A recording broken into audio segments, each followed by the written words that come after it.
Hozir ko'chalarda redlarni ko'p ko'ryapmiz. Led chiroqlarga bo'lyapti asosan. Buni qanaqa mashinalarga qanaqasidan qo'yish mumkin, qanaqasi mumkin emas, shuni obunachilarga tushuntirib bersangiz.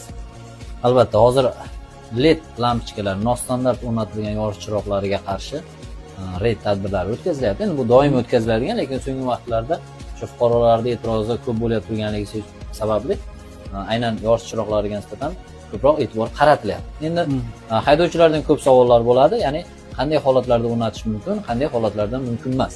Mana shu talabda agar transport vositasini yorish chiroqlarini LED yoki ksenon farlarga o'zgartiriladigan bo'lsa, albatta bunday o'zgartirishlar modul asosida, ya'ni LED chiroqlardan tarqalayotgan nurni tartibga soluvchi, ya'ni oddiy tushuntirganda liniya chizib beradigan modul asosida o'rnatish belgilab berilgan.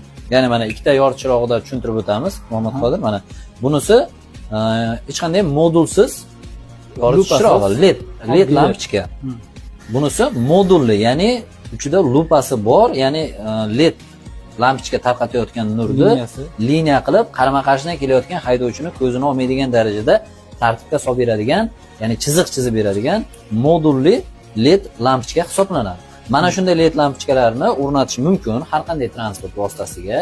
Faqatgina mana shunday modul asosida bo'lishi kerak va o'rnatib bo'lingandan so'ng eng asosiy sharti nurni liniyasini standartga mosligini o'lchash kerak. Mana shu apparatlarda hozir aksariyat apparatlar, bunaqa joylar diagnostika markazlarida, oddiy qilib aytganda texosmotr qiladigan joylarda bunday apparatlar bor. Ya'ni oddiy qilib tushuntirganda bunday lampochka LED lampalar mumkin emas, to'g'ridan to'g'ri qo'yish, mana bularni qo'yish mumkin.